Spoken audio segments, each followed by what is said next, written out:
नमस्कार। आज का पूरी दुनिया में देश का अपमान हो रहा है।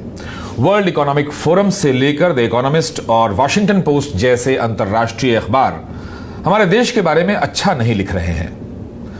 आखिर कौन है इसका जिम्मेदार?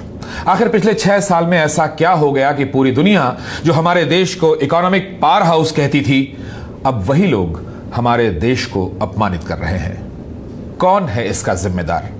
क्या खुद भारत की सरकार की नीतियां, या सरकार को चलाने वाली सबसे बड़ी पार्टी? देखिए द इकोनॉमिस्ट के कुछ कवर पेज। यह तस्वीर 2010 की है। इसमें कहा गया है कि कैसे भारत चीन की अर्थव्यवस्था को पीछे छोड़ देगा। यह बात 2010 की है।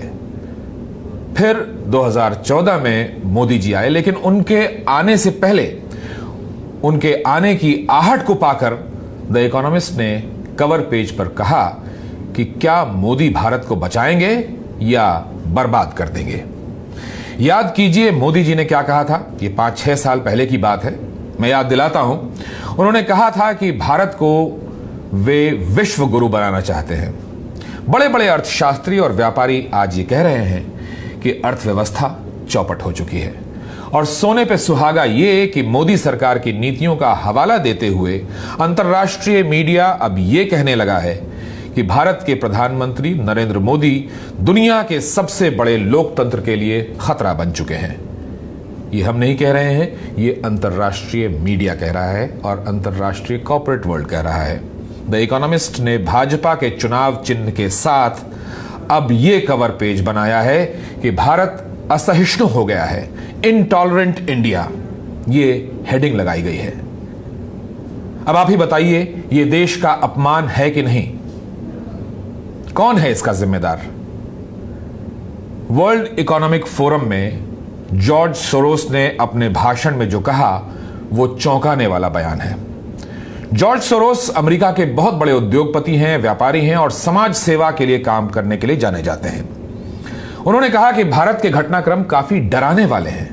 उन्होंने कहा कि ओपन सोसाइटी यानी खुले समाज के लिए राष्ट्रवाद का भड़कना अच्छा नहीं है। राष्ट्रवाद खुले समाज के लिए सबसे बड़ा दुश्मन है। कश्मीर और सीएए जैसे कानून का हवाला देते हुए जॉर्ज सोरोस ने प्रधानमंत्री नरेंद्र मोदी का नाम लेकर कहा कि लोकतांत्रिक तरीके से चुने जाने के बाद वे भारत को हिंदू राष्ट्र बनाना चाहते हैं। तो कहां तो भारत को विश्वगुरु बनाने का वादा किया गया था और कहां दुनिया भर में देश का नाम बदनाम हो रहा है। इंटरनेशनल मीडिया और इंटरनेशनल कॉर्पोरेट वर्ल्ड भारत के बारे में क्या कह रहा है, ये अफसोसनाक है।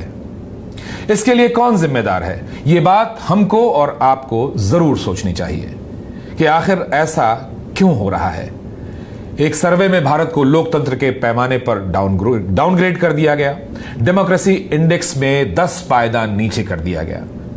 इसके अलावा एक समय भारत को इकोनॉमिक पावर हाउस कहा जा रहा था और अब आईएमएफ अब यह कह रहा है कि दुनिया में आर्थिक मंदी के लिए 80% भारत जिम्मेदार है।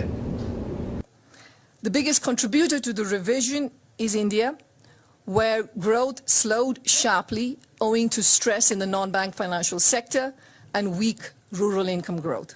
ये देश का अपमान नहीं है तो और क्या है? कौन है इसका जिम्मेदार? नमस्कार।